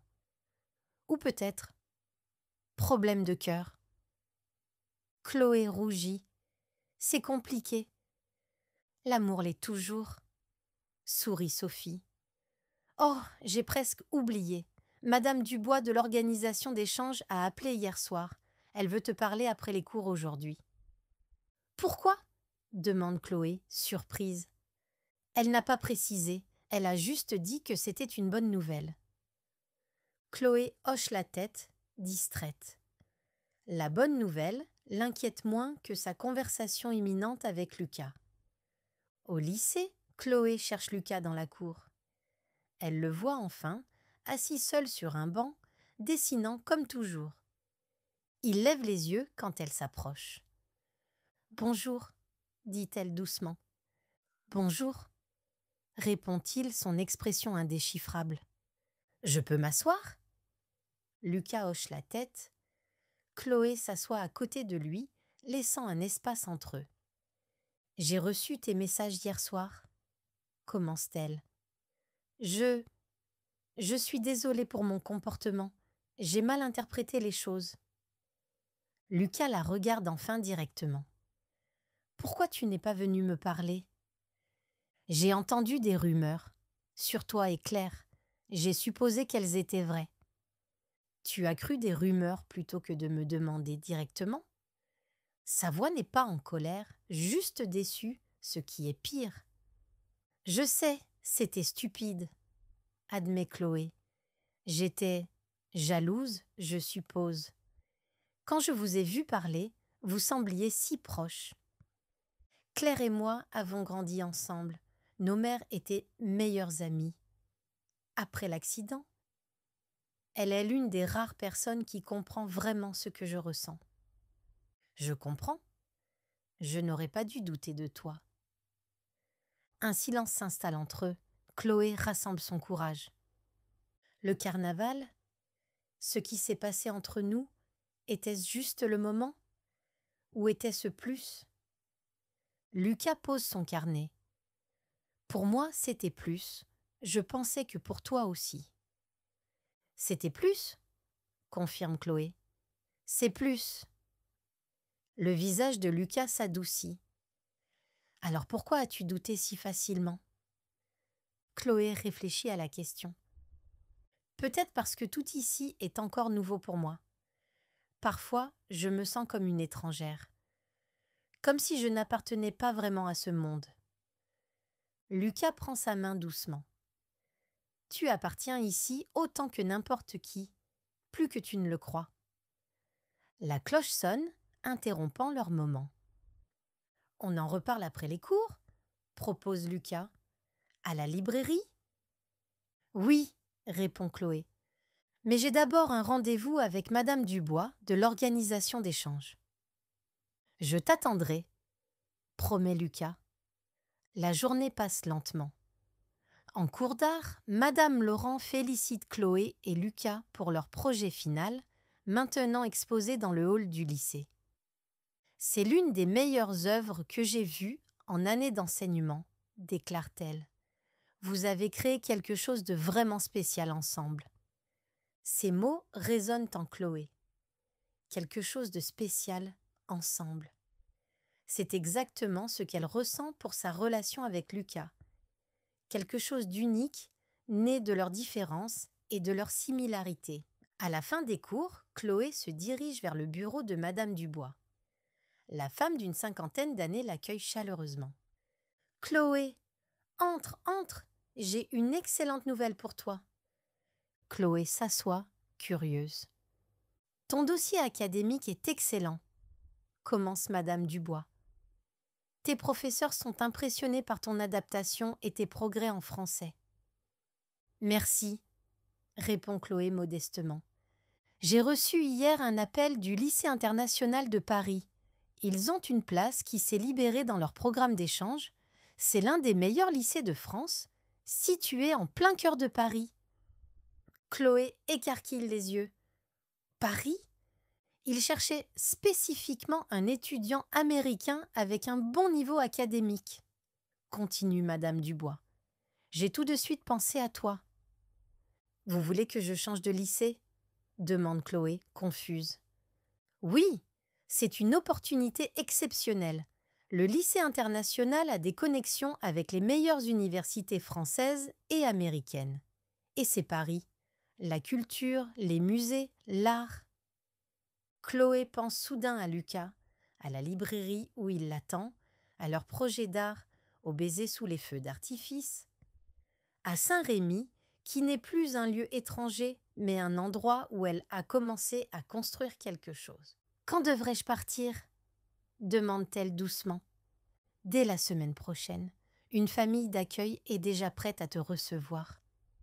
Une famille charmante avec une fille de ton âge. » Une semaine. Si peu de temps. Je dois y réfléchir, répond Chloé. Madame Dubois semble surprise. Réfléchir? Mais c'est Paris. Quand tu as postulé au programme d'échange, tu as spécifiquement mentionné ton intérêt pour les grandes villes françaises. C'est vrai. Avant de venir, Chloé rêvait de Paris, pas d'une petite ville provençale. J'ai besoin d'un peu de temps, insiste Chloé. Quand dois-je vous donner ma réponse? Vendredi au plus tard, répond Madame Dubois. Ils ont besoin de savoir rapidement. 3 jours pour décider de son avenir, 3 jours pour choisir entre l'opportunité académique de Paris et ce qu'elle a commencé à construire à Saint-Rémy, entre la raison et le cœur. Je vous donnerai ma réponse vendredi, promet Chloé. La librairie, la page tournée, est calme en cette fin d'après-midi. Le père de Lucas accueille Chloé avec un sourire chaleureux. Lucas t'attend à l'arrière, dit-il. Il m'a dit que vous aviez des choses importantes à discuter. Dans l'atelier, Lucas est assis à la table feuilletant un vieux livre. Il lève les yeux quand Chloé entre et se lève immédiatement. « Tu es venu ?» dit-il, comme s'il avait douté qu'elle viendrait. « Bien sûr !»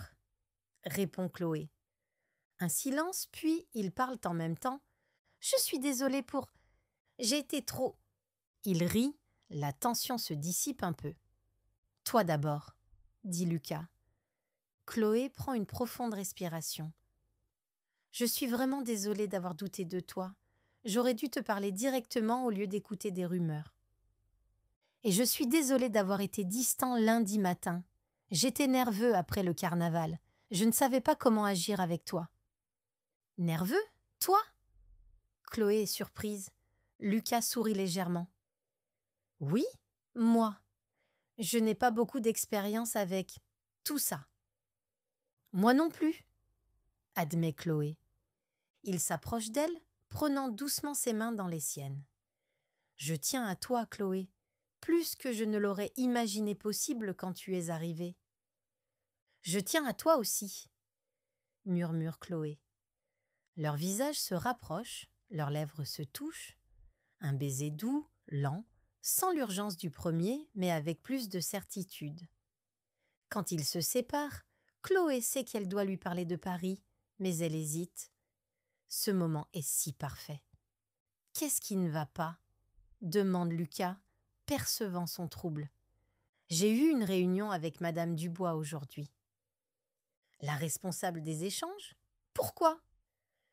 Chloé lui explique tout, l'offre du lycée international Paris, l'opportunité académique. « Paris, » répète Lucas, « c'est une grande opportunité. »« Oui, » admet Chloé. « Mais il y a 3 mois, je l'aurais accepté sans hésiter. Maintenant. »« Maintenant ?» encourage Lucas doucement. « Maintenant, il y a toi. Il y a les Moreau. Il y a Saint-Rémy que j'ai appris à aimer. Il y a cette petite librairie. Il y a nous, » complète Lucas. « Oui, il y a nous. »« Qu'est-ce que tu vas faire ?» demande-t-il. « Je ne sais pas, » répond honnêtement Chloé. « Je dois décider avant vendredi. » Lucas est silencieux un moment. « Je ne veux pas que tu partes, » dit-il finalement. « Mais je ne veux pas non plus que tu renonces à une opportunité comme celle-là à cause de moi. Ce n'est pas si simple. »« Ça ne l'est jamais, » sourit-il tristement. Ils restent assis côte à côte, leurs mains toujours jointes, chacun perdu dans ses pensées. « Si tu vas à Paris, » dit Lucas lentement, « ce n'est pas comme si tu retournais en Californie. Paris n'est qu'à quelques heures de train. »« Tu viendrais me voir ?» demande Chloé. « Bien sûr, et tu pourrais revenir les week-ends si tu veux. »« Ce ne serait pas pareil. »« Non, » admet Lucas. « Mais ce serait quelque chose. » Ils discutent encore longtemps, pesant les pour et les contre, imaginant les différents scénarios. Aucune solution ne semble parfaite. Quand Chloé doit finalement partir, Lucas l'accompagne jusqu'à la porte de la librairie. La nuit est tombée sur Saint-Rémy, les lampadaires illuminent doucement les rues pavées. « Quoi que tu décides, » dit Lucas, « je veux que tu saches que ces dernières semaines ont été spéciales pour moi. Tu m'as aidé à retrouver quelque chose que je pensais avoir perdu. Quoi? L'espoir, la joie, la capacité de regarder vers l'avenir. Chloé sent les larmes lui monter aux yeux. Tu m'as aidé aussi. J'étais si perdue en arrivant ici. Et maintenant? Maintenant, je suis encore plus perdue. Sourit-elle à travers ses larmes, mais d'une façon complètement différente. Ils s'embrassent une dernière fois, sous le ciel étoilé de Saint-Rémy, un baiser qui pourrait être un début ou une fin. Réfléchis bien, dit doucement Lucas. Écoute ton cœur, mais aussi ta raison. Quelle que soit ta décision, je la respecterai. De retour chez les Moreau, Chloé trouve Sophie dans la cuisine préparant le dîner. « Comment s'est passée ta journée ?» demande Sophie avec un sourire chaleureux. Chloé s'assoit à la table posant son sac. « Sophie, j'ai besoin de parler à quelqu'un. » Sophie pose immédiatement son couteau et s'assoit en face d'elle. « Bien sûr, ma chérie, qu'est-ce qui se passe ?»« C'est à propos de l'offre de Paris, » commence Chloé. « Je suis déchirée. »« Raconte-moi. » Chloé prend une profonde respiration. « D'un côté, j'adore ma vie ici. Vous m'avez accueillie comme votre propre fille. J'ai trouvé des amis formidables. Et Lucas ?» Elle rougit légèrement. « Il compte énormément pour moi. » Sophie hoche la tête, encourageante. « Mais d'un autre côté, continue Chloé, depuis que je suis petite, je rêve de Paris, des musées, de l'art, de l'histoire. Et cette école, c'est exactement ce que j'ai toujours voulu étudier. Mon cœur veut ça aussi. »« Ah !» dit Sophie avec compréhension. « Ce n'est pas un choix entre ton cœur et ta tête, c'est un choix entre deux choses que ton cœur désire. »« Exactement !» s'exclame Chloé, soulagée d'être comprise. « Comment choisir entre deux rêves ?» Sophie réfléchit un moment. « Tu sais ce qu'on dit en français ? La nuit porte conseil. Parfois, quand on arrête de se torturer l'esprit, la bonne réponse vient d'elle-même. Mais si je ne trouve pas la réponse d'ici vendredi, tu la trouveras, assure Sophie. Parce que tu es une fille intelligente et courageuse, et quelle que soit ta décision, nous serons fiers de toi. » Chloé sent les larmes lui monter aux yeux. « Et si je pars, vous allez me manquer terriblement. »« Et tu nous manqueras aussi, » dit Sophie en prenant sa main. « Mais l'amour véritable, c'est vouloir le bonheur de l'autre, même quand c'est difficile. » Ce soir-là, dans sa chambre, Chloé regarde les deux objets sur sa table de nuit, la photo de sa famille en Californie et le dessin que Lucas lui a offert. Puis, elle sort son téléphone et envoie un message à Jessica. Comment on fait quand on a deux rêves et qu'on ne peut en choisir qu'un ? La réponse arrive rapidement. On choisit celui qui nous fait le plus grandir, ou celui qui nous fait le plus peur.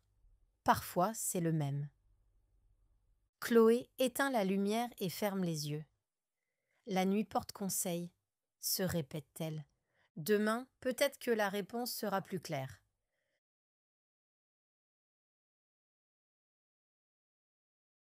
Chapitre 11. Le choix. Mercredi matin, Chloé se réveille avec une clarté qu'elle n'avait pas ressentie depuis des jours. Pendant la nuit, quelque chose s'est décidé en elle, comme si son subconscient avait travaillé pendant qu'elle dormait. Elle descend prendre le petit déjeuner. Sophie remarque son expression différente. « Tu as l'air plus calme aujourd'hui ?» observe-t-elle en versant du café. « Je crois que je sais ce que je vais faire, » répond Chloé lentement. « Pour Paris ?» Chloé hoche la tête. « Je vais accepter. » Sophie s'arrête de verser. « Tu es sûre ? » ?»« Oui, » dit Chloé avec plus de conviction. « J'ai 17 ans. Cette opportunité ne reviendra peut-être jamais. » Sophie s'assoit à côté d'elle. « Et Lucas ?»« Lucas ?» Chloé prend une profonde inspiration. Lucas comprendra. Il faut qu'il comprenne. Ce ne sera pas facile, dit Sophie doucement. Mais je suis fière de toi. Qui ne tente rien n'a rien, pas vrai? Au lycée, Chloé évite Lucas pendant la matinée. Elle a besoin de temps pour trouver les mots justes. En cours de français, Monsieur Dubois parle de Victor Hugo qui a vécu à Paris. Une coïncidence qui semble confirmer sa décision. À midi, à la cantine, Chloé s'assoit à côté de Lucas. Thomas et les autres discutent bruyamment, mais elle a besoin de parler à Lucas seul. « Tu peux venir avec moi après les cours ?» demande-t-elle discrètement. « À la librairie, il faut qu'on parle. » Lucas la regarde percevant la gravité dans sa voix. « Tu as décidé ?»« Oui. »« D'accord, » dit-il simplement. « Je t'attendrai. » L'après-midi passe lentement.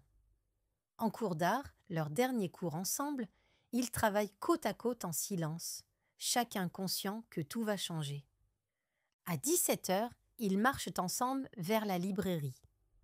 Dans l'atelier, loin des regards, Chloé peut enfin parler librement. Lucas pose son crayon, percevant la gravité dans sa voix. « Tu as décidé ?»« Oui. »« Paris, » dit-il, comme s'il lisait dans ses pensées. Chloé hoche la tête, incapable de parler. Un long silence s'installe. Lucas regarde par la fenêtre, puis revient vers elle. « Raconte-moi pourquoi, » dit-il doucement. « Parce que… » Chloé cherche ses mots. « Parce que j'ai 17 ans et que je ne peux pas laisser passer cette chance. Parce que quand j'ai postulé pour cet échange, je rêvais de Paris. Parce que j'ai peur de regretter toute ma vie si je ne le fais pas. »« Et nous ?» demande Lucas. « Nous. » Chloé sent les larmes monter. « Nous, c'est la chose la plus belle qui me soit arrivée ici. Mais je ne peux pas construire ma vie autour d'un premier amour à 17 ans. Ce ne serait juste ni pour toi ni pour moi. » Lucas la regarde longuement. Dans ses yeux bleu foncé, Chloé voit de la tristesse, mais aussi quelque chose d'autre. De la compréhension, du respect. « Tu as raison, » dit-il finalement. « Vraiment ?» Chloé est surprise par sa réaction. Ma mère disait toujours qu'il faut suivre ses rêves, même quand c'est difficile. Il sourit tristement. Elle aurait adoré ton courage. Tu n'es pas en colère? Déçue? Oui. Triste? Beaucoup. Mais en colère? Non. Il prend ses mains. Si tu restais pour moi et que tu le regrettais plus tard, ça détruirait ce qu'on a construit. Chloé ne peut plus retenir ses larmes. Je ne veux pas te faire du mal. Tu ne m'en fais pas, dit Lucas en essuyant doucement ses larmes. Tu grandis. C'est différent. Ils restent assis côte à côte, leurs mains entrelacées, savourant ces derniers moments d'intimité. « Quand pars-tu » demande Lucas. « Lundi prochain. »« Si tôt. »« Lucas, » dit Chloé, « je veux que tu saches quelque chose. Ces semaines avec toi, tu m'as aidé à me découvrir. Pas seulement en tant que Française ou en tant qu'étrangère, mais en tant que personne. Toi aussi, tu m'as changé, répond Lucas. Avant ton arrivée, je vivais dans le passé. Tu m'as aidé à regarder vers l'avenir. Qu'est-ce que tu vas faire maintenant? Lucas réfléchit. Peut-être postuler pour des écoles d'art. Ma mère voulait que j'étudie aux Beaux-Arts. À Paris? Demande Chloé avec espoir. Peut-être, sourit-il. Qui sait? Le père de Lucas apparaît dans l'embrasure de la porte. Pardon de vous déranger, mais il y a des clients. Il remarque leur visage. Tout va bien? Chloé part pour Paris lundi, explique Lucas. Monsieur Dubois regarde Chloé avec surprise puis compréhension. Une grande opportunité, j'imagine. Oui, répond Chloé. Ma femme disait toujours que les portes ouvertes étaient faites pour être franchies. Il sourit gentiment. Nous serons tristes de vous voir partir, mais nous serons fiers de vous voir réussir. Ces mots touchent Chloé profondément. Cette famille l'a accueillie avec tant de chaleur. Je dois y aller, dit Chloé en regardant l'heure. Je t'accompagne, propose Lucas. Sur le chemin du retour, ils marchent lentement, comme pour retarder le moment de se séparer. On se voit ce week-end ? Demande Lucas. Bien sûr, il me reste 3 jours. On pourrait faire quelque chose de spécial, une dernière aventure ensemble. J'aimerais revoir tous nos endroits préférés, dit Chloé. La place où on a regardé le feu d'artifice, l'atelier, le café. Comme un au revoir à Saint-Rémy, comprend Lucas. Pas un au revoir, corrige Chloé. Un à bientôt. Sur le chemin du retour vers la maison des Moreau, ils marchent lentement, comme pour prolonger ce moment ensemble. Les rues de Saint-Rémy sont calmes en cette fin d'après-midi. Devant la maison des Moreau, ils s'arrêtent. Quelques passants se promènent tranquillement, mais Chloé et Lucas semblent dans leur propre bulle. « Chloé, » dit Lucas sérieusement, « je veux que tu me promettes quelque chose. »« Quoi ? » ?»« Promets-moi de profiter de chaque moment à Paris, d'être heureuse, de ne pas regarder en arrière avec des regrets. Seulement si tu me promets quelque chose aussi, dis-moi. Promets-moi de postuler pour cette école d'art, de suivre tes rêves aussi. Je te le promets, dit Lucas. Ils se regardent un long moment. Puis Lucas se penche et l'embrasse. Un baiser doux mais intense, rempli de tous les mots qu'ils ne peuvent pas dire. « Je t'aime, Chloé Bennett », murmure-t-il contre ses lèvres. « Je t'aime aussi, Lucas Dubois », répond-elle. C'est la première fois qu'il prononce ces mots, et peut-être la dernière pour longtemps. « À demain, dit-elle. « À demain, répond Lucas. Mais tous les deux savent que demain sera différent, chargé de l'imminence du départ, de la tristesse des au revoir qui approchent. Avant d'entrer dans la maison, Chloé se retourne une fois. Lucas est toujours là sur le trottoir la regardant partir. Il lève la main dans un petit salut. Elle lui sourit et pousse doucement la porte d'entrée. Dans sa poche, son téléphone vibre. Un message de Madame Dubois. « As-tu pris ta décision ?» Chloé tape rapidement. « Oui, j'accepte Paris. Merci pour cette opportunité. » La réponse arrive immédiatement. « Excellente nouvelle. Je vais tout organiser. Félicitations, Chloé. » C'est fait. Irréversible. En cours d'histoire, Chloé regarde par la fenêtre vers la librairie au loin. Son cœur est lourd, mais elle sait qu'elle a fait le bon choix. Pour elle, pour Lucas, pour leur avenir, séparément et peut-être, un jour, ensemble. Grandir, c'est parfois choisir le difficile parce que c'est le juste. Et aujourd'hui, Chloé a grandi.